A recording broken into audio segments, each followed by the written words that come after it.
Em nome do Pai, do Filho e do Espírito Santo. Amém.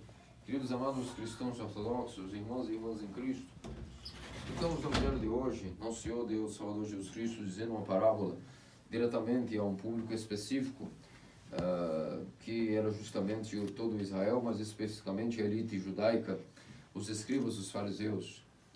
E nosso Senhor sempre foi muito condescendente na maneira como falou com os pecadores, mas os fariseus, os escribas, sempre utilizavam palavras muito duras, as palavras mais duras que nós escutamos do Evangelho, proferidas do nosso Senhor, sempre foram dirigidas às elites judaicas, especialmente aos fariseus, porque eram conscientes. O pecador peca devido à sua fraqueza, é uma coisa, mas quando há manipulação da verdade para fins pessoais, utilizando disso a manobra da religião, para isso a consciência, não vamos dizer que não exista perdão, mas a maneira de se dirigir a um coração assim, endurecido por esse tipo de manobra, tem que ser muito mais dura do que a maneira como nos dirigimos aos pecadores. E assim nosso Senhor resolveu dizer uma parábola duríssima a respeito do que seria a situação, o passado, o presente e o futuro dos judeus. E nosso Senhor contou a parábola de que existia um pai de família. Esse pai de família é Deus, próprio Deus, que plantou uma vinha. Nosso Deus Todo-Poderoso, Deus Pai.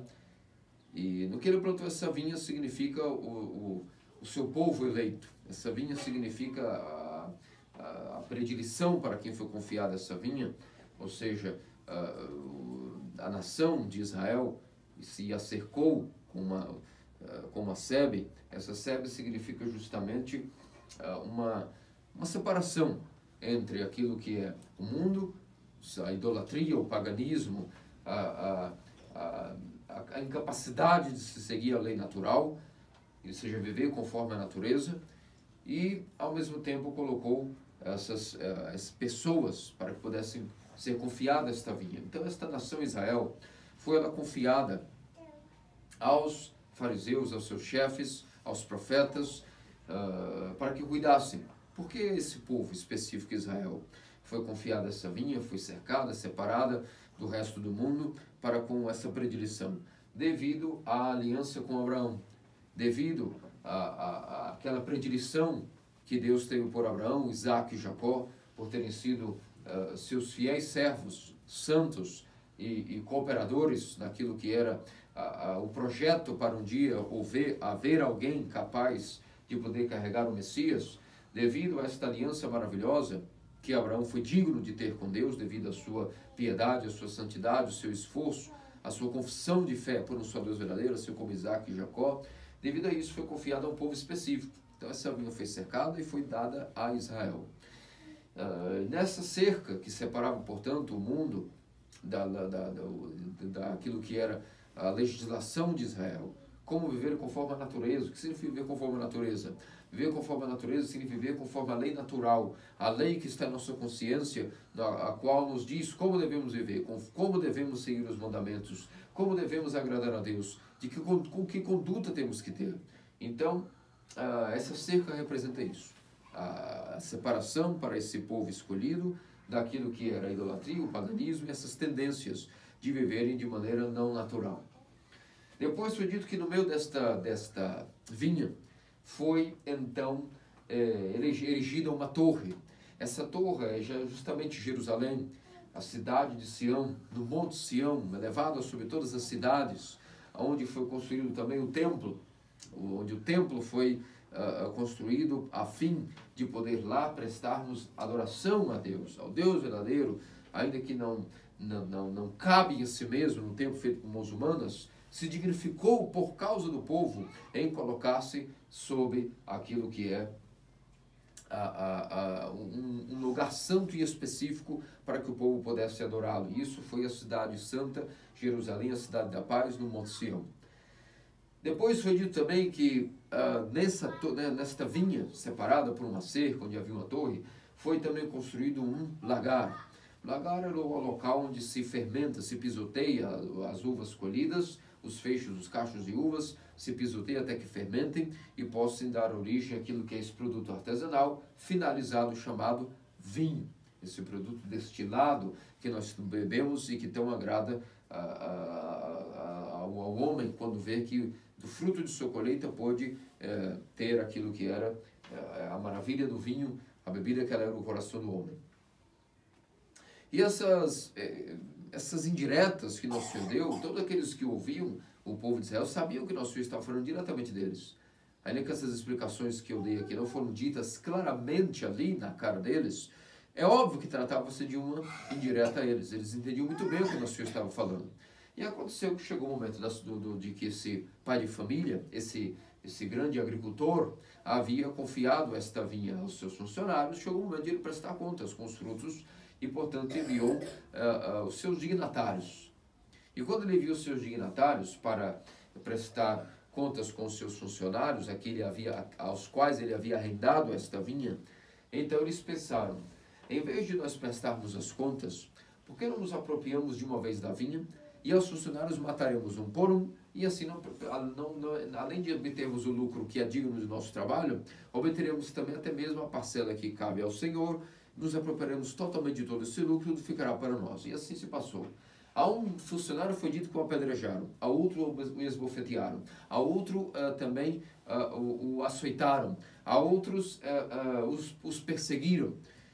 E, por fim, esse agricultor, esse chefe, esse pai de família, quando soube dessa notícia, ficou horrorizado, mas pensou, bem, se eu mandar o meu filho, meu único filho, meu filho unigênito, certamente, sendo ele o herdeiro, por mais que houve essas desavenças e esses conflitos, agora vão respeitar, porque é o herdeiro, vão se humilharem finalmente, pedirem desculpas, quem sabe, e vão, em vez de serem punidos, quem sabe poderão oferecer os frutos, se arrependerem, se reconciliarem, vamos ver o que acontece. Certamente a última medida e eficaz, única que se comprovaria digna de resolver o problema, seria enviar o filho unigênito. E assim foi feito. E o que aconteceu foi que quando viram o herdeiro, os vinhateiros, na verdade, pensaram o seguinte, esse é o herdeiro, melhor ainda, vamos a este matar de uma vez, e assim poderemos tomar e reivindicar para nós como herança, toda a vinha por direito. E foi isso que fizeram. Então diz que arrastaram esse filho único desse agricultor, desse pai de família, e o levaram para fora da vinha, e lá fora da vinha o mataram. Quando o Senhor terminou isto, estava óbvio que ele havia falado uma indireta, alastrosa para a consciência dos fariseus, que logo raciocinaram e viram que Nosso Senhor estava falando dos funcionários em relação aos profetas. De fato, Jeremias, Isaías, Ezequiel, Oséias, todos foram de fato perseguidos, foram esbofeteados, um teve a mandíbula deslocada, outro foi açoitado, outro foi perseguido, Zacarias até, o pai do precursor, nem ele escapou, foi morto entre o altar e a nave, e o santuário, e até o seu sangue escorreu pelo mármore do templo, trazendo grande penalidade para o povo judeu devido a esse ato de massacre para com o próprio profeta Zacarias, esposa de Elizabeth, nem ele escapou. Todos foram mortos. Então, óbvio que Nosso Senhor, quando fala do filho herdeiro, está falando dele mesmo. O filho do homem chegou no auge dos tempos e ele então veio como último recurso de Deus Pai para poder reivindicar o que é que essa nação foi preparada para fazer, o que é que ela está fazendo.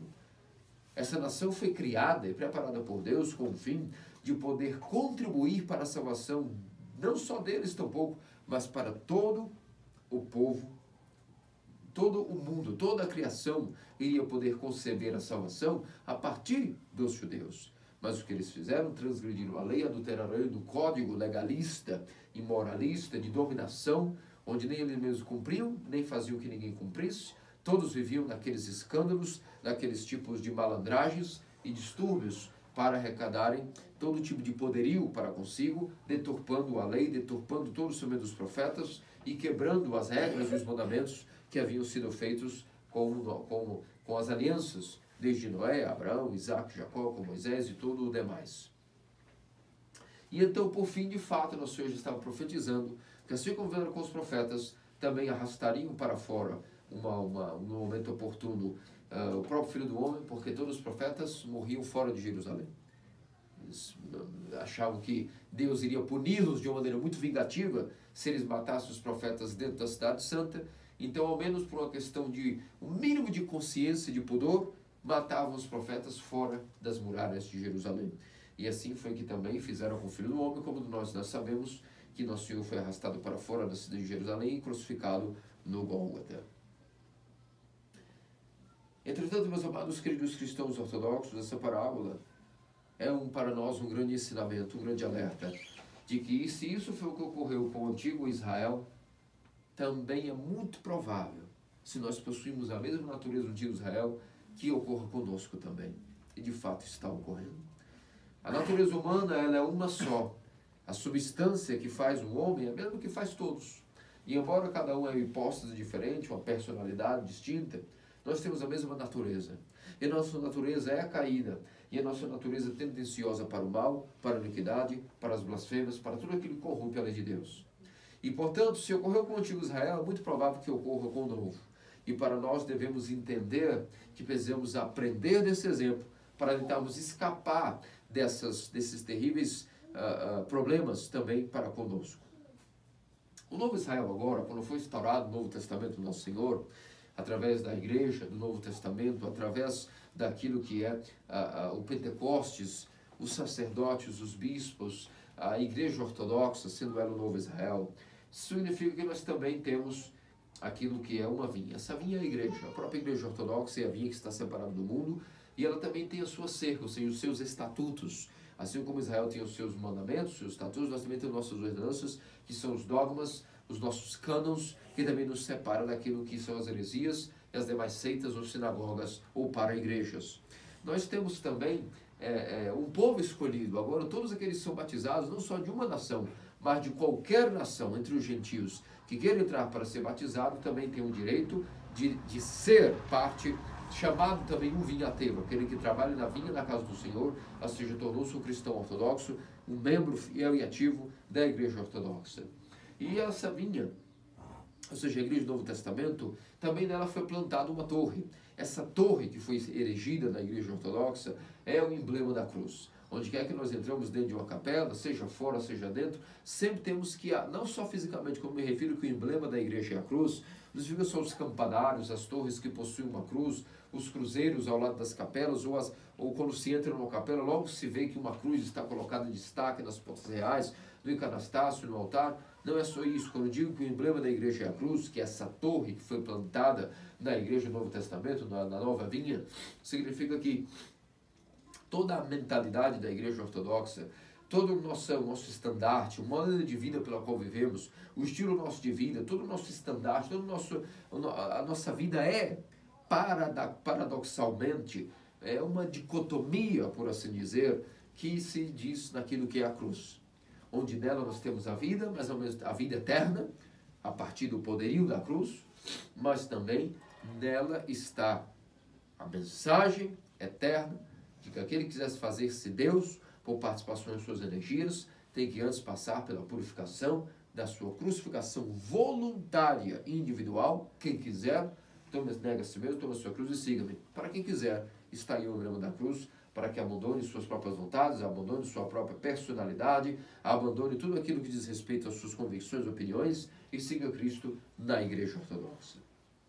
Também nós temos um lagar, e esse lagar são os sacramentos. O altar da igreja significa justamente o altar, os sacramentos, os mistérios, significa o lagar. Então, assim como a uva era pisoteada e fermentada para que pudesse, então, aí gerar o fruto do vinho, assim também nos sacramentos, especialmente a Eucaristia, é onde através do cálice, a graça incriada, através da consagração dos mistérios, a graça incriada, vem para as águas batismais e as toca de tal maneira que elas borbulham com o orvalho vivificante capaz de limpar o homem e dar a ele a graça de Deus dentro dele através do batismo, assim também como o crisma, assim também como o mistério da comunhão, onde através da mutação das espécies, toda a graça do cálice é como se o fruto da videira borbulha, a graça do Espírito Santo, borbulhando do cálice ao qual nós comungamos, o corpo e sangue de Cristo. Essa graça que borbulha como uma fonte de água viva, que gera para a vida eterna do Santo Cálice, diretamente do altar,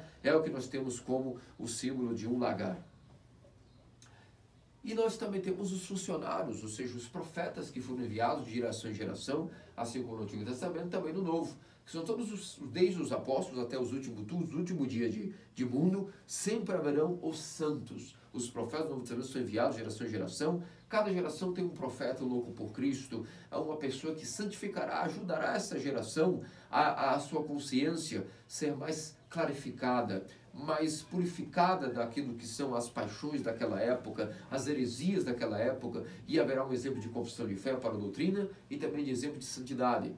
Podemos dizer que o último grande luminário de nossos tempos foi, por exemplo, São Filarete de Nova York, São João de Xangai, no século XX, no século XXI. Certamente os santos estão da fábrica, que é o Pentecostes, a igreja, estão sendo também fabricados devagar, e logo surgirá, seja no leste, no ocidente, no oriente, no norte, no sul, qualquer lugar, quando nós menos esperarmos, haverá o levantamento de um santo, que nós veremos que mesmo em vida, tem a sua reputação de santidade, faz os seus milagres. Quem saberá se conheceremos ele ou se ele estará oculto já atuando e nós não o conhecemos, se ele está no hemisfério norte, no sul, não sabemos, mas a verdade é que cada geração possui os seus santos que chacoalham com amor as consciências de nós que somos duros de coração, com o pescoço altivo, que não queremos nos baixar diante aos mandamentos, assim como também vem trazer remédio às feridas de nossa alma, deitando azeite e vinho para nossos pecados, nossas feridas abertas e podres, cheias de pus. Então os santos são esses que sempre vêm. E também no Novo Testamento chegará um dia onde o Filho do Homem, também assim como veio na primeira vinda, também virá para esta vinha, para a igreja, tomar os seus frutos no dia temível do Senhor, chamado dia D, o dia do Senhor, o dia do juízo final. Nosso Senhor também virá e ajustará as contas com a igreja ortodoxa, com seus funcionários, e da mesma maneira que, infelizmente, muitos dos profetas foram mortos no Antigo Testamento, também muitos dos santos foram martirizados, seja pela confissão de fé, seja por não negar a Cristo, seja por manter os mandamentos ativos, por algum motivo que seja. Infelizmente, os profetas do Novo Testamento, os seus santos, também fileiras e fileiras. Nós temos o coro dos mártires, o coro dos confessores, que mesmo que não chegaram a ser mortos, alguns foram torturados por causa da confissão de fé, da fé ortodoxa. Recentemente pelos muçulmanos, desde mais de 500 anos para cá, pelo jugo dos otomanos, pelo jugo dos papistas, os francos, quando invadiram a Grécia, tentaram chegar até a Rússia, mas foram banidos, mas chegaram a toda também digamos assim, a Europa meio ocidental, onde vários países de fé ortodoxa mantinham sua confissão contra as loucuras do Papa. Muitos, através da invasão dos francos, foram perseguidos, foram mortos, foram torturados, como na ilha de Maherá, em Chipre, onde nós temos o milagroso ícone de Maherá, que foi um dos 70 ícones escritos pelo apóstolo Lucas, que os francos chegaram e perseguiram e praticamente destruíram o monastério, mas os monges conseguiram sempre guardar esse ícone milagrosamente, o ícone da Mãe de Deus de Maherá, em lugares ocultos, e até hoje está aí de pé o monastério, reformado depois das invasões da Primeira e Segunda Guerra Mundiais. Enfim, sempre há infinitos problemas que a igreja vai passando, e desse problema o resultado sempre é o martírio de parte do coro da igreja em todas as gerações. E nosso Senhor virá e ajustará contas com todos nós, com todos aqueles que são membros dessa igreja, e será o temível dia onde teremos que dar contas de que essa vinha produziu, para quem ela serviu de fato. Se foi para o nosso usufruto pessoal, vanglória, orgulho, ou até disseminar de heresias, ou talvez utilizar da igreja como um meio de satisfação pessoal e não de serviço do povo. Enfim, todos esses problemas serão resolvidos no dia do Senhor, quando Ele também vier em sua segunda vinda. E por isso, meus amados cristãos ortodoxos, se isso ocorreu no Primeiro Testamento, no Antigo, e também pode ocorrer no Novo, no Segundo Testamento, da mesma maneira, temos que nos estar alertas em relação a isso. E nos perguntamos aqui a pergunta-chave: qual foi o motivo que Israel, depois de ter tudo tão preparado, uma cerca, uma serra, uma vinha preparada onde pudessem trabalhar, terrível homem que não pode servir ao Senhor, mas Deus plantou uma vinha, a cercou, deu condições de que uma pessoa pudesse ter propósito de vida no Antigo Testamento, se tivesse nascido na nação escolhida, pudesse servir a Deus de Israel. A maior glória é conhecer e servir o Deus verdadeiro, ter condições de servir num ambiente que era propício a isso, longe do paganismo, longe da idolatria, longe das heresias, longe daquilo que era um ambiente mínimo, propriamente higiênico, mentalmente, espiritualmente, socialmente falando, para a prática dos mandamentos. Como é que mesmo assim tomaram todos esses dons, esse presente, essa vinha era um dom e foi tomado como algo como quase sem valor, e depois foram perdidos, e essa vinha de fato foi tirada deles e arrendada a outros vinhateiros, que viriam de outros lugares, e esses somos todos nós, os gentios, que somos os vinhateiros do Novo Testamento. Mas o que é que ocorreu com os primeiros vinhateiros? Que eles perderam completamente a mente, a noção, a cabeça, e fizeram mau usufruto de tudo isso que lhes foi dado com tanto amor, com tanta preparação, uma torre, um lagar, e simplesmente se apropriaram de uma maneira ainda mais terrível de tudo isso. Isso seria, meus amados cristãos ortodoxos, devido a uma questão terrível: a ingratidão. A ingratidão é uma maldição em nossas vidas que gera terríveis danos, e entre eles o afastamento total de Deus.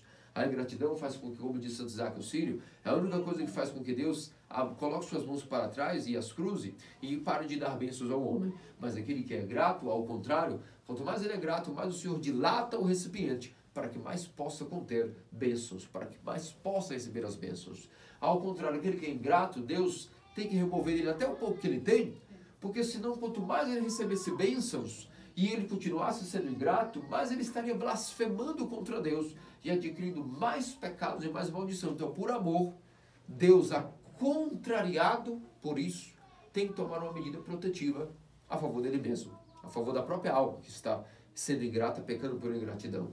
Por amor, Deus remove as bênçãos, porque ele reclama até pelo que tem. Então Deus remove as bênçãos para que ele possa ter motivo real para reclamar, e para de adicionar outras bênçãos por cima, por amor, porque senão essa pessoa ia continuar recebendo bênçãos e reclamando pelo que tinha, pelo que não tinha e pelo que continuava ganhando. Então foi isso que ocorreu com Israel. A ingratidão. Mas essa ingratidão foi fruto de quê? O que produziu neles um coração tão duro, tão endurecido, ao ponto de terem que ser enxacolados ao Senhor como raça de víboras hipócritas, justamente como eu dizia no começo do sermão. Quando o pecador peca por suas paixões, é uma coisa. É uma luta muito dura, a luta contra nossas paixões. Nós nascemos com coisas quebradas já dentro de nós e é difícil lutar. Mas, quando nós pecamos conscientemente, manipulando até mesmo os dons que Deus nos deu com ingratidão, de maneira consciente, tomando orgulhosamente, aqui está o ponto, por garantido os dons. A primeira coisa que nós vemos é a diferença entre um pecador que luta com suas paixões e um pecador do endurecido e orgulho, que não adianta ser tratado com amor, como nosso Senhor tratava os pecadores e dava a eles uma segunda chance de vida. Cuidado, vá em paz, não peques mais, para uma coisa que pior não te aconteça. Vamos, filho, levanta-te, anda. Vamos, não tenha medo, arrependa-te. Essa palavra linda chamada arrependimento, nosso Senhor nunca usou para a raça de víboras dos fariseus. Nunca nem falou a eles a respeito de arrependimento. Pelo contrário, dito claramente sempre: raça de víboras, até quando estarei no meio de vocês? Outra coisa: quem vos ensinou ser como árvore de rapina? Outra coisa: não passais de sepulcros caiados. Porque nosso Senhor, quando está lidando com o coração que orgulhosamente tomou por garantido aquilo do dom que recebeu, e não de maneira imerecida, ser sempre grato por não merecer aquele dom, ou seja, ter ganhado a aliança com Deus de nossos pais, ao contrário, eles interpretaram ao longo dos séculos que eram merecedores e cresceram em orgulho, um coração duro e um pescoço altivo e um nariz empinado, achando-se, na verdade, dignos desses dons da aliança antiga, e que, na verdade, superiores às demais nações que não possuíam esse dom, e inclusive que Deus jamais poderia ousar remover deles esse dom, porque esse dom deles havia sido dado como algo já por direito adquirido, quer dizer, Deus deu a eles por obrigação deles, ou seja, como se Deus fosse servo deles, que são melhores, são hebreus, são judeus, e por isso é claro que se existe um Deus do outro lado da eternidade, a eles que são os melhores, um povo nato em santidade, Deus tinha que ter escolhido eles mesmos, claro, a obrigação de Deus, servir o povo de Israel. E essa mesma mentalidade, meus amados cristãos ortodoxos, infelizmente ainda corre nas veias dos povos antigos ortodoxos do nosso Novo Testamento.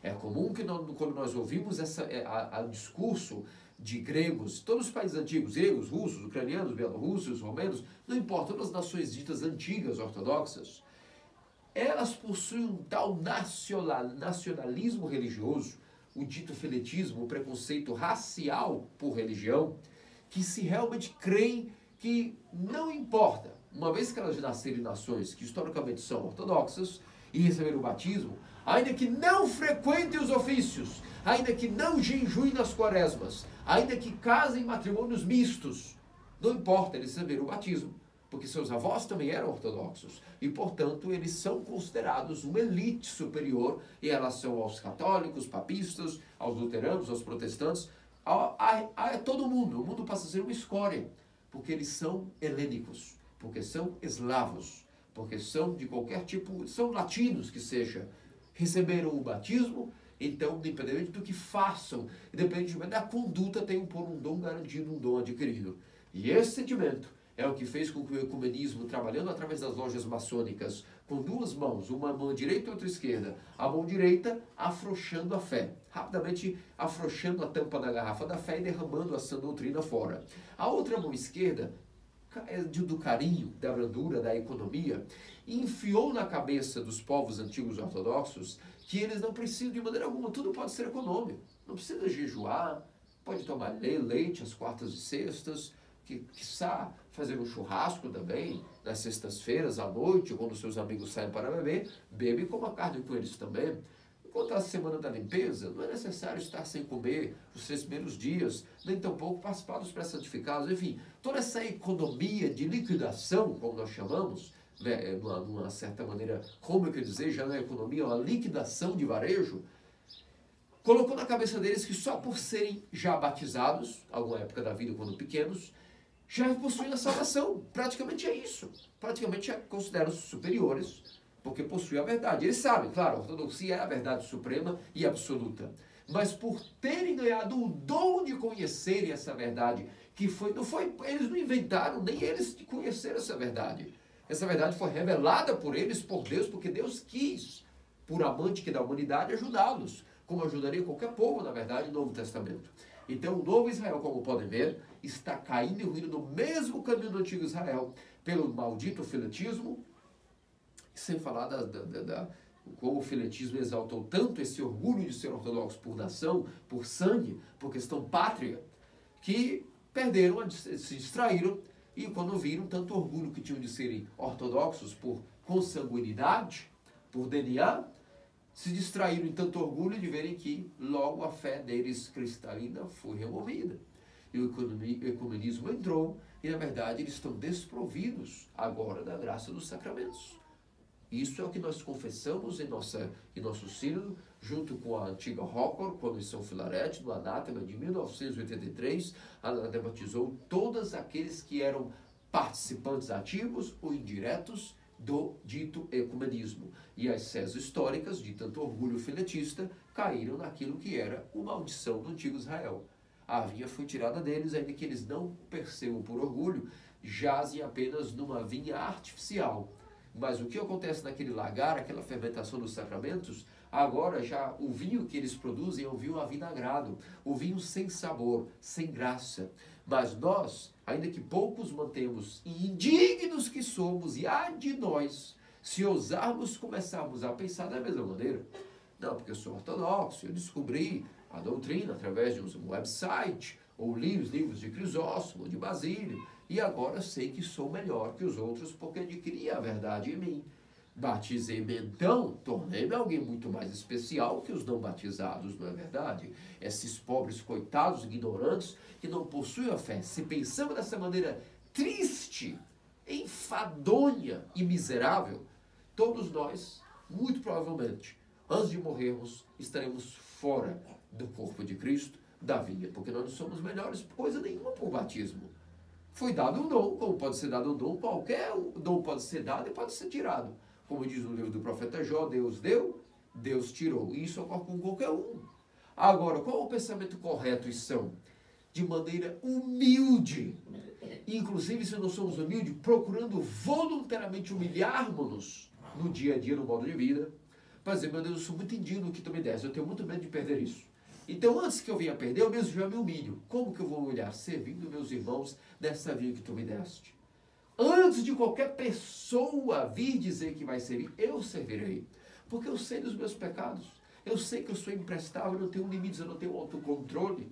Então, ao menos quando estou são, vou tentar servir mais do que os outros. Para que tu possas ver que ainda que eu sou tão imerecedor desse dom que tu me deste, que tu possas ver alguma boa vontade em mim, seja lá o que vistes que me desse esse dom, ao menos agora que tu me deste, não sei como tu me escolheste para ser o cristão ortodoxo, indigno que sou, agora vou tentar fazer a minha humilde parte como servindo. Simples, nisso reconhecereis somente simples, uns aos outros. Mas basta isso. Tudo isso cumpre toda a lei dos profetas que aqueles vinhateiros antigos não cumpriram. E Deus, vendo pelo menos essa disposição humilde, de tentar ser humilde, nos privando-nos do orgulho, nós estaremos privados também de cairmos nessa loucura, nesse prelast, de nos acharmos melhores, porque somos batizados, e inclusive depois de nos acharmos melhores, aí passamos a afrouxar o nosso zelo. Quando uma pessoa é batizada e se acha o pior cristão da face da terra, o mais pecador, como nós vemos orações para comungar, essa pessoa, em geral, sempre tem um zelo de arrependimento e lágrimas de compulsão. Mas quando essa pessoa passa a ter o sentimento de se achar melhor do que alguém, nós sempre vemos que no dia a dia nós observamos a pessoa chegou tão bem na igreja, tão dedicada aos catecismos e aos ofícios, e era um nota 10, assim digamos, ainda que nós nunca vamos dizer isso para ninguém, elogiá-lo pelo que faz no ceticismo, porque não vamos tentar a sua aula. Mas na verdade que a pessoa tinha um zelo tão dedicado, e quantos só em nossa missão já passaram? Que nos primeiros meses, 6 primeiros semestres, segundo semestre, terceiro semestre, 3 anos que seja, tão dedicados.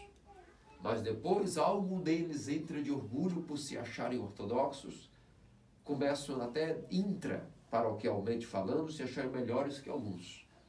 O olho e a face já não é mais aquela mesma pessoa que comungava no dia do batismo, indigno em lágrimas. Passa a ser um costume, comungam como se fosse algo digno de direito, e depois as convivências esfriam, os laços não são mais estreitos, e não só se acham melhores que os heterodoxos, como até mesmo os seus co-irmãos de cálice, e depois passa um tempo que não frequentam mais. Claro, são tão melhores que talvez tenham que fundar suas próprias igrejas. E de fato fundam. Alguns literalmente em cismas, fundando missões sem a bênção de necessidade, e outros fundam suas igrejas domésticas. Os perseguidos por seu próprio orgulho viram catacumbistas fora de perseguição, porque a única perseguição que existe é o orgulho dentro deles mesmos, perseguindo eles mesmos através de Satanás, o primeiro grande ser que caiu da paixão do orgulho e inventou o pecado, fruto do orgulho que ele deixou alimentar em si mesmo. Por isso é muito sério, meus amados cristãos ortodoxos. Isso gera muitos problemas em nossa vida espiritual. E há uma só maneira de combater essa ingratidão.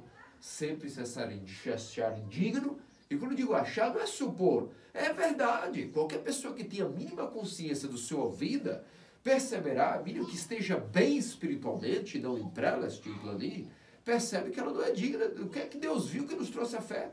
Basta analisar nossos frutos, nossa caminhada diária. Nós algo fazemos de bom, e se fazemos algo de bom, não é senão pela graça de Deus, como diz o apóstolo Paulo, o apóstolo Gentios. Não é, na verdade, da graça que nos fortalece que fazemos algo de bom, se é que podemos dizer isso. Deus nos livre de achar que fazemos algo de bom, mas se fizemos, foi a graça que realizou isso em nós, porque nós não fazemos nada de bom por nós mesmos. É Deus que realiza o bem através do bem menor, do bem ferramenta, a boa vontade do homem. Numa cooperação onde Deus é que realiza as grandes graças. E nós, como humildes servos, contratados vinhateiros, devemos estar de acordo com essa mesma disposição de Deus em servir, também sermos igual a Ele, que foi o primeiro a servir, o primeiro a enviar o seu Filho unigênito, e seu Filho unigênito o primeiro a dar sua vida em prol de todos os demais. Assim também, se nós tivermos esse modo de vida com indignidade e gratidão supremas, sendo indignos ao mesmo tempo, agradecendo muito pela oportunidade que nos foi dada, certamente Deus nos manterá com os pés no chão, livrando-nos de orgulho religioso, e nós esperamos poder conviver muito bem nessa vida, até que venha o juízo final, ou que a morte também nos leve para aquilo que é o paraíso, Deus assim querendo, aguardando no lugar de descanso a vinda do reino dos céus.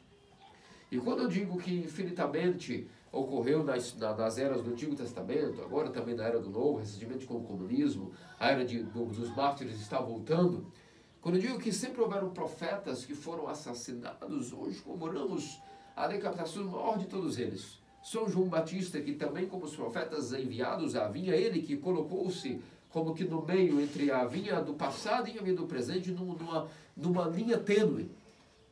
Também o maior de todos os profetas também foi assassinado. E hoje nós comemoramos, portanto, a sua decapitação. O profeta João Batista, como o próprio tropário, o hino de despedida que lemos, o Apoliticon, ele por si já diz: a memória dos justos é suficiente por ser lembrado por ti, ó precursor, porque para ti bastam os testemunhos do Senhor, que diz que dentre os nascidos de mulher tu és o maior. Então, basta a ti os testemunhos do Senhor. O que é que mais nós podemos dizer num sermão como esse, através dos elogios ao Batista? Nada. Mas vamos explicar alguns detalhes em relação ao seu dia de hoje, para que não passe branco. Entre esses profetas, o maior deles, que nasceu e morreu, nasceu de mulher, foi João Batista, o chamado anjo do deserto, filho de Zacarias e Elizabeth, parente do nosso Senhor, primo do nosso Senhor. Tão grande era a sua graça, e maior entre os profetas, que os profetas anunciaram ao Senhor, vislumbrando a longa distância o que um dia seria a chegada do Messias. Já o profeta precursor Batista João, ele teve a graça de não anunciar a distância, profeticamente falando, ele apontou antes até de nascer, no ventre de sua mãe Elizabeth. A graça que jazia nele era tão grande que agitou as cordas vocais de sua mãe, fazendo até de sua mãe profetisa, ao ponto de ela também proclamar a profecia através da graça de seu filho e de seu ventre, apontando, eis aí, a mãe do meu Senhor. Que devo que a mãe do meu Senhor veio visitar-me. E Elizabeth proclama aquele maravilhoso hino de louvor ao Messias, porque a graça de seu filho, que jazia no Espírito Santo dele e no ventre dela, tornou até sua mãe uma profetisa. Tal era o poder desse profeta. E depois, mais tarde, aos seus 30 anos, não só apontou o dedo para esse que era o tão esperado entre os profetas, o Messias, mas até mesmo o colocou sua mão sobre sua fronte e o emergiu sobre as águas, submergiu sobre as águas. Portanto, é um profeta, profetizou às nações de Israel, preparando os corações. Quando se diz que é um profeta, ele teve essa grande missão de ser profeta, ou seja, profetizou que nosso Senhor veria dali, apontando já na prenúncia dos tempos, eis aí que virá, esse é o Messias que nasceu já no ventre de Elizabeth.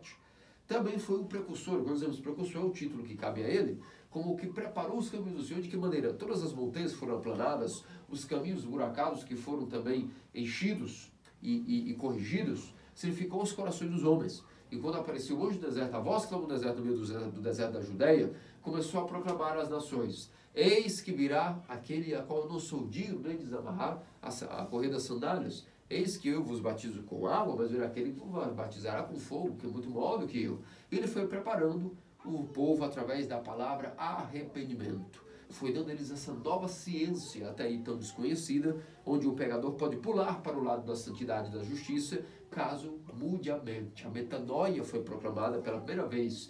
Nenhum profeta jamais havia falado tão belamente e profundamente sobre o término metanoia, a mudança de mente, o arrependimento do coração contrito e quebrantado, ao qual Deus não pode desprezar, porque Deus procura exatamente como um radar aquilo que são corações arrependidos para neles morar, limpar e depois neles morar. Então o precursor teve esse papel fundamental na eminência daquilo que era, a vida do Senhor, preparar os corações do deserto da Judéia, do deserto do Jordão. Para todo Israel as pessoas vinham, soldados, pessoas de alto calibre, os futuros apóstolos já eram seus discípulos, todo o povo da Judéia, da Galileia, da Samaria, vinham aí para receber essa grande voz que em suas consciências causava tanto alívio. Arrependei-vos, o reino dos céus está próximo. E então foi por isso o precursor, e por final, seu terceiro título também dito Batista, porque como vos disse, qual foi dos profetas que pôde ter a mão e batizar aquele que na verdade não precisava de batismo? O batismo precisava dele, mas como o batismo precisava dele, como um sacramento, como um mistério, ele tinha que se permitir ser batizado ainda que sem necessidade, porque, volto a dizer, não era o Senhor que precisava de batismo, mas o batismo precisava do Senhor.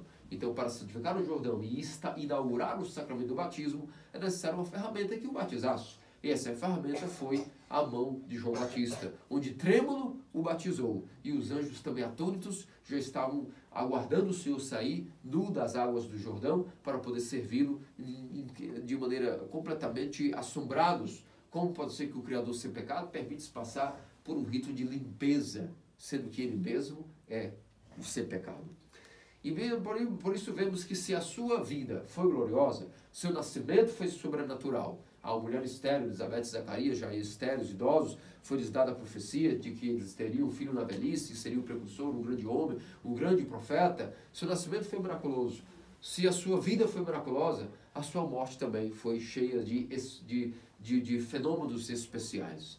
E de fato foi providencial que o Batista fosse preso por Herodes. Herodes já escutava as suas pregações desde o deserto, aquelas notícias e as mensagens acalmavam um pouco a perturbada alma de Herodes, que era completamente um usurpador do trono, era legítimo a sua posse de trono, herdou o trono de seu pai Herodes maior do que ele, Herodes maior, e depois, quando seu pai morreu, aquele que havia reformado o templo e dado alguns arranjos a Israel, quando Herodes maior morre, o seu filho Herodes menor, então dividiu, o reino de Israel foi dividido, já dominado pelo Império Romano, foi dividido em 4 zonas de comando, onde ele e seu irmão Filipe, dizem que eram os tetrarcas, ou seja, um dos 4 que governavam aquilo que era, ou seja, o querido governador da Judeia, como diz aí o Evangelho, quando na época que governava Herodes. Então, os quatro passos do reino eram divididos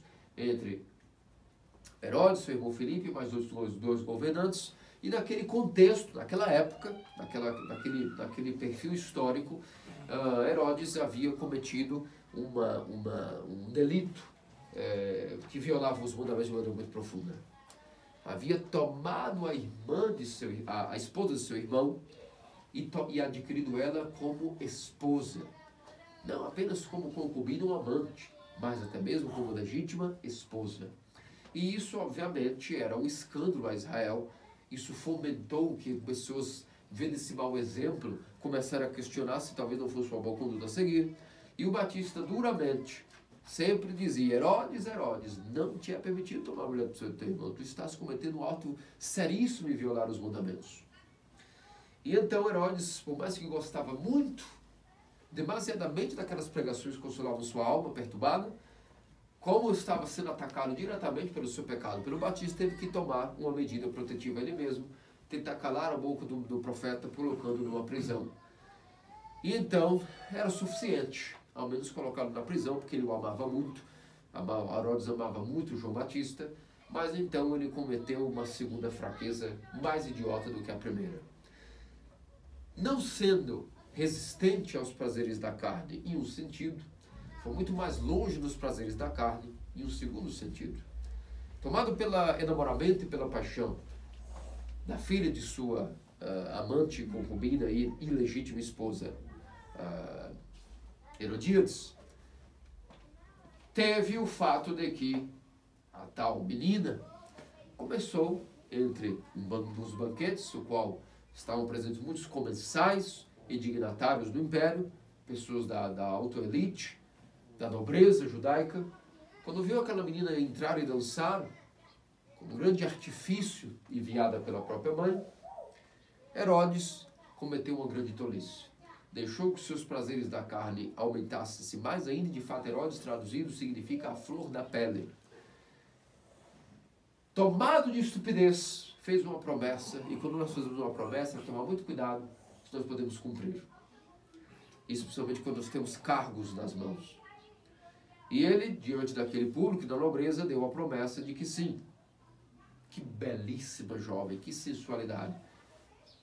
Muitas vezes, quando nós homens também olhamos uma mulher na rua, a primeira coisa que muitas vezes nos vem à mente é dizer a ela com os olhos da carne e depois até com palavras: mulher, eu não tenho um reino, mas se eu tivesse eu dava metade, tão bela tu és. É um galanteio comum de qualquer homem. Ainda que eu pus isso ainda que você quisesse metade ou ele inteiro eu te daria. Se tu fosses minha. É algo natural de qualquer homem apaixonado. Só no caso de Herodes, uma coisa nós dizemos isso como um poeta. Herodes de fato possuía um reino. E disse, proclamou a menina: qualquer coisa que tu me pedis, ainda que fosse metade do meu reino, eu te darei.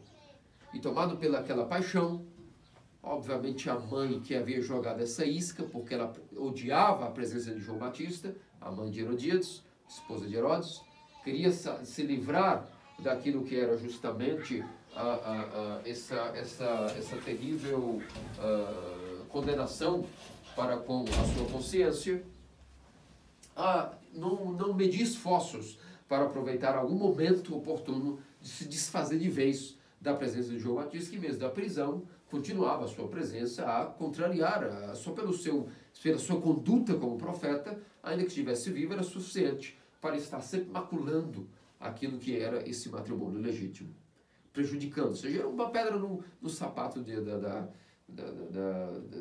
do seu relacionamento com Herodes. Então, aproveitando aquele momento, chamou a filha e disse: peça a cabeça de João Batista, não me venha sem ela. E exatamente foi isso que ela fez. Chegou a Herodes e disse no ouvido dele de maneira sensual: queremos a cabeça de João Batista. Ele, muito assustado, certamente até arrependido do que havia dito, mas consternado, não adiantou nada. O seu orgulho foi tamanho pela vergonha para com o povo, cometeu uma vergonha maior para com o seu amado profeta e para com Deus. Pediu que fosse cortar a cabeça de João Batista, entrega a ele numa bandeja no meio de todos. E assim o foi. Só que a tradição nos conta que o profeta, se seu nascimento foi sobrenatural, sua vida, sua morte também, mesmo a cabeça, quando foi colocada para Herodes, e Herodes então apresentou a sua mulher, ou seja, como disse, é isso que queres, é isso que tem, na hora que ela feliz pega a cabeça de João Batista e diz: agora eu me livrei daquele que me denuncia, a cabeça, ainda que decapitada, falou. Seus lábios, sua boca e sua língua falaram o seguinte: Herodes! E gritou no meio de todos, ainda com a cabeça decapitada, nas mãos de Herodíada, a ponto de ela se assustar: Herodes! Tu não tens o direito de tomar a mulher de teu irmão. Então a sua morte foi sobrenatural e o poder de sua pregação de fogo como Elias, por isso é dito, que eis aí que possui o espírito de Elias, ou seja, não é que é a reencarnação de Elias, é que seu espírito profético, o seu zelo por Deus é tão grande, que nem mesmo espada separando o seu pescoço do seu corpo, de sua cabeça, foram suficientes para calá-lo, e mesmo assim ele denunciou a falsidade de Herodes. Depois seus discípulos pegaram seu corpo, enterraram, e sua cabeça, como nós sabemos, há 3 festividades direcionadas ao primeiro, segundo e terceiro encontros da cabeça de João Batista, que foram, ao longo das eras, foi sendo transladada de lugares santos a lugares santos, das perseguições e outros eventos, ao qual não me cabe aqui agora explicar. E depois, João Batista, com sua alma, desceu ao Hades, e no Hades pregou a todas aquelas almas e os justos do Antigo Testamento: eis que eu mesmo sou o precursor. Acabei de presenciar que o Messias está vivo. Ele vai cumprir tudo e virá resgatar-nos. E foi pregando não só aos justos, a Abraão, a Adão, como também a todos aqueles que haviam morrido sem conhecer o Deus de Israel, de todas as eras, desde Adão, todos os pagãos, todos os jafistas, camitas, todos eles, todos os semistas, islamitas, que seja, ismaelitas, perdão, todos os pagãos, todos aqueles que nem haviam escutado a pregação, nem dos profetas, nem de Nosso Senhor enquanto vivo, no Hades, o Batista, então, com sua missão, mesmo pós-morte, começou a pregar a todos os nascidos, desde Adão até aquele instante, até o dia da ressurreição, de que o Messias iria vir e resgatar quem quisesse aceitá-lo, poderia no dia da Páscoa ir com suas almas ressuscitadas para aquilo que era o paraíso, que seria reinaugurado pelo próprio Salvador, sendo o primeiro em tudo, até mesmo a entrada no paraíso. Sendo ele o primeiro de toda a criação, também seria o primeiro a entrar no paraíso, iria abrir novamente as portas do paraíso, removendo a espada querúbica e colocando ali com ele as almas que o aceitassem. E essa foi a pregação profética do precursor e Batista João mesmo, no território do Hades.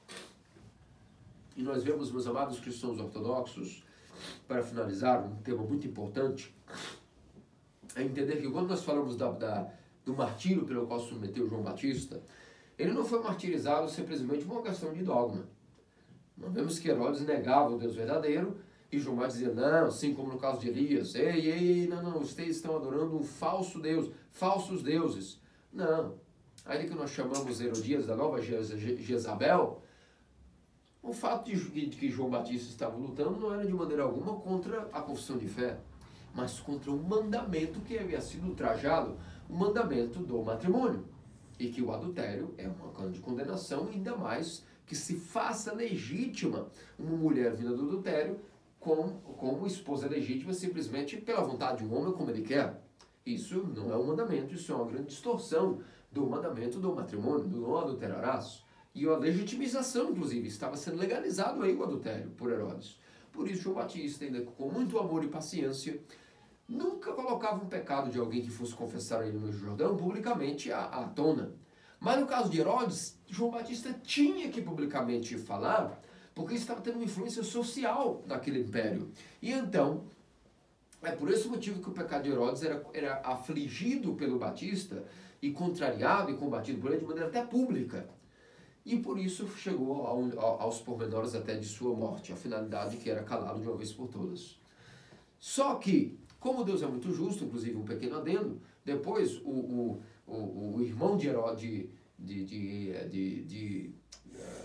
Herodes fez aliança com o pai daquela que foi tomada por adultério, e juntos como vingança colocaram um exército para se vingar de Herodes, que havia feito essa grande vergonha ao seu próprio irmão Filipe, e eles juntos foram em campanha para invadir Jerusalém e tomar por assalto Herodes. Naquilo ele foge com Herodias, sua filha e todos os demais, e quando eles estão fugindo para poder abandonar o trono, já que iriam ser perseguidos com a corte, houve um certo período que eles estavam fugindo e a caravana estava em alto inverno, rigorosíssimo, estavam atravessando um certo lago, o qual nem me lembro agora qual lago era. Mas no meio desse lago que atravessava, ocorreu mesmo durante o inverno, certa hora, enquanto a filha de Herodes a filha da esposa de Herodes estava andando, o gelo se rachou e ela caiu. E caiu de um buraco, era tão estreito que ela caiu ao redor do rio congelado,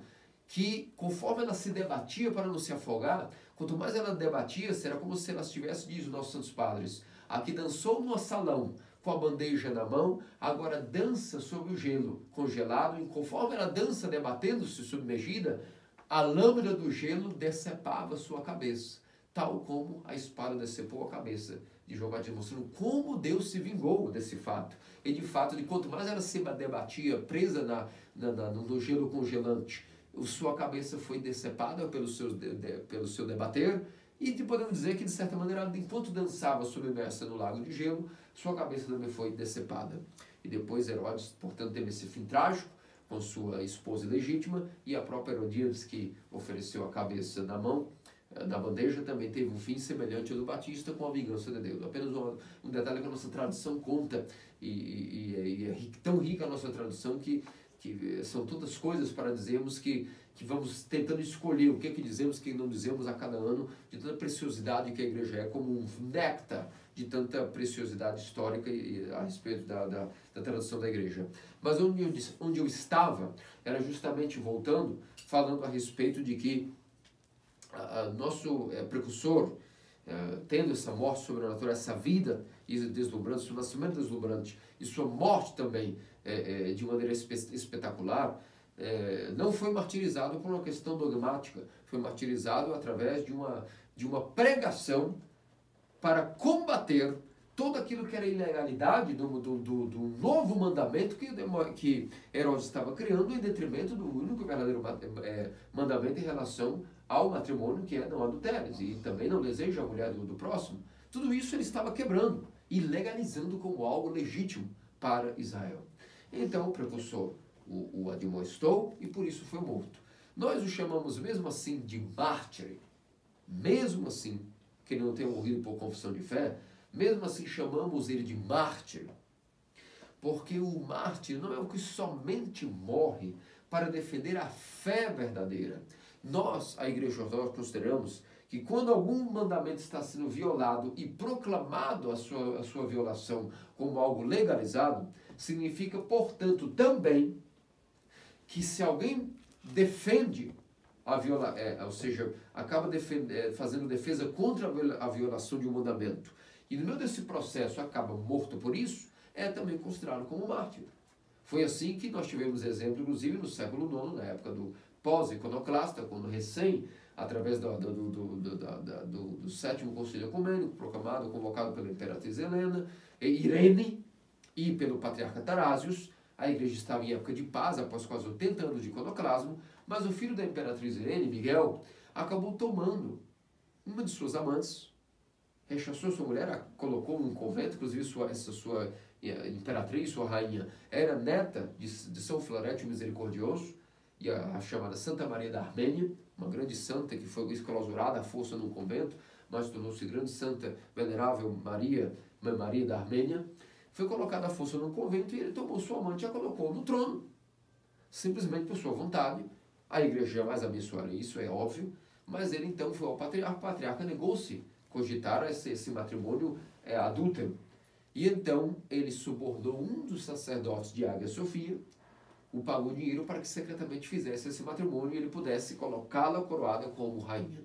Isso sucedeu. Quando o patriarca Tarásios soube disso, ele foi até esse sacerdote e disse: "Por que você fez isso? Isso é uma falta canônica, você está louco?"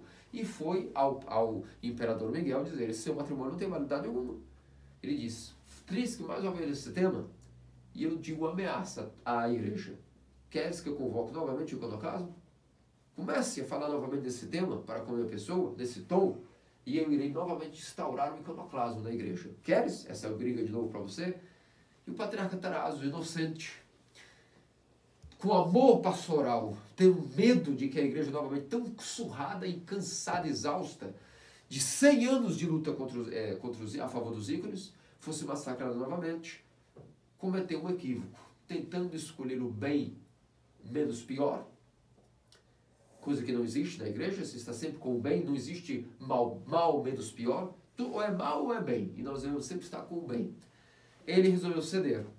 E quando os monastérios, o monastério de Estudion, São Teodoro Estudita, dedicado a nada mais, nada menos que o santo profeta precursor Batista João, o santo monastério de São João Batista, o dos Estuditas, que ficava entre a região rural e o córnea, ou seja, o canto, o perímetro fronteiriço, na extremidade de Constantinopla, esse monastério, urbano versus rural, levantou-se contra o patriarca, contra o imperador, e deixaram de comemorar o patriarca Tarásios e disseram a ele: "Só vamos voltar a te comemorar quando você procure esse sacerdote, o deponha por ter cometido essa falta e anule esse matrimônio o mais rápido possível." E mantiveram a confissão de fé dura contra, não uma heresia, mas contra a violação de um estatuto da igreja, um dogma, um mandamento. E por isso também foram ditos como opositores de fé. Se tivessem sido mortos por aliança entre o patriarca, por exemplo, e o imperador, que tivessem sido martirizados, seriam intitulados como mártires. Mas graças a Deus o final aí foi feliz.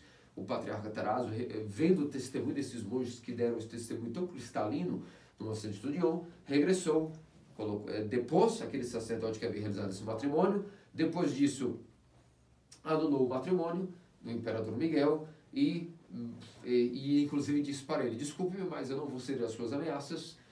Com a igreja nós ficamos sempre com o que é bom. Se quiseres, rechaçar-me ou fazer guerra contra a igreja, faça o que quiser, mas eu não vou mais dar o pé para trás, porque eu confio em Deus. Quiser me ameaçar ou fazer o que você quiser, faça. Quem trabalha para a igreja é Deus, e Ele saberá como nos defender." Então aquela situação foi resolvida, e a história é até interessante e longa, não cabe a mim também aqui entrar em detalhes em relação mais a esse episódio. Portanto, nós vemos aqui, meus amados cristãos ortodoxos, que recorrendo à intercessão de São João Batista, que agora é dedicado ao monastério de Estudion, mais uma vez a voz que clamou no deserto fortaleceu os monges de Estudion, para que também, a exemplo daquela Herodíades do passado, esse novo episódio com o novo rei, não Herodes, mas agora o imperador Miguel, também fosse resolvido da mesma maneira. E vemos, portanto, que o Batista, em todas as eras, vai atuando e defendendo a igreja através do manejar das consciências. Nós dizemos, em uma só palavra, sem exagero, que a vida espiritual de um fiel cristão ortodoxo tem um nome, e esse nome chama-se João Batista. Toda a nossa vida interior, a nossa vida espiritual, é sinônimo de São João Batista. Por quê? A nossa vida espiritual, em uma só palavra, é a nossa consciência. Quando nós fazemos o que a nossa consciência diz, estamos bem e sem pecado. Logo que não fazemos o que a nossa consciência diz, estamos pecando. E essa consciência, como diz São Doroteu de Gaza, Aba Doroteu de Gaza, a consciência não é como se fosse, ela é a própria voz de Deus no homem. E quando o homem para de escutar essa voz de Deus dentro dele, é necessário que Deus envie alguém por fora, para nos dizer, acorda, até quando irás? E quem atua dessa maneira em nossa consciência interior, sempre dizendo para nós o que é certo e o que é errado, foi dito que é o próprio anjo do deserto. São João Batista é o que, através da graça que lhe foi confiada, em nossas consciências sempre está como um anjo voando no deserto duro dos nossos corações, tentando amolecer o coração duro que temos, através da sua pregação na consciência, para que todo cristão ortodoxo seja um devoto de São João Batista com todo o seu coração e devoção, peça que ele possa amolecer as suas entranhas duras, ventilar orvalho de arrependimento em nossas consciências. Ele que é a voz que clama no deserto da Judéia, também clama no deserto de nossos corações, sendo a voz de nossas consciências. E assim como ajudou, como não vamos dizer assim, se preservou nem a sua vida, não teve medo de preservar a sua vida, nem mesmo denunciando a quebra do estatuto do mandamento do matrimônio contra o adultério, também inspirou os monges do monastério de São João Batista de Estudion, como também nos motiva sempre, com todas as nossas guerras interiores, nossas paixões, nos motiva, nos inspira a também termos força de levantarmos nossa consciência em voo, em duas asas que novamente elevadas poderão pedir a Deus o clamor do arrependimento. E essa é a guerra espiritual, a guerra invisível que vivemos, o qual tem o seu nome, no próprio João Batista, no deserto de nossos corações. Por isso, meus amados cristãos ortodoxos, peçamos a graça de São João Batista, poder dar-nos a graça do arrependimento, que Ele nos ajude toda vez que estamos em nossas paixões, nossos pecados, que a nossa consciência não chegue ao ponto de se endurecer, ao ponto de tanto que nós paramos de escutá-la, ela passa a estar tão amortecida que para de funcionar. Ao ponto de um homem dizer, primeiro, que ele não é mais grave o pecado, depois que isso não é mais um pecado, e por último dizer até que é bom que se pratique tal pecado, como se fosse inclusive uma virtude. Dessas máscaras todas da virtude, que possam, pelo Senhor João Batista, ajudar-nos a sair. Entre uma delas, justamente isso, o sentimento de pecar pela direita, como os vinhateiros do Primeiro Testamento pecaram, achando-se orgulhosos e dignos de todo louvor, merecedores por direito da vinha, acabaram caindo no orgulho e na ingratidão. Então, quando nós pecamos pela esquerda, em paixões, nosso próprio ato já nos denuncia, veja que miserável tu és. Agora, quando o homem peca pela direita, orgulhoso, porque tornou-se batizado na igreja ortodoxa, esse pecado do orgulho está travestido de virtude, como se fosse algo bom ser ortodoxo, é bom ter nascido em um país de origem ortodoxa, que bom poder usufruir, melhor do que dos outros demais do mundo, dos sacramentos. Como é bom ter esses conhecimentos e cultura elevada. Como é bom ter etiqueta melhor do que os pagãos. Quando nós começamos a ter esses pensamentos, quem vai nos dizer que é pecado? Fica como se fosse uma virtude, um pecado camuflado por virtude. E somente nosso querido profeta, professor Batista João, pode ajudar-nos a sair dessa maldição que caíram os vinhateiros do Antigo Testamento, que infelizmente estão caindo os vinhateiros do Novo Testamento, e que Deus nos livre, podemos também, cada um de nós, que não somos imunes para nada, também caímos. Que disso, livrar-nos dessas maldições e adquirirmos o arrependimento, possa, pelas orações de São João, professor Batista, nosso Senhor e Salvador Jesus Cristo, seu primo amado, também e Deus, por uma só vez, fazer-nos dignos dessas maravilhosas bênçãos e intercessões do nosso profeta, professor Batista João. Amém. Amém.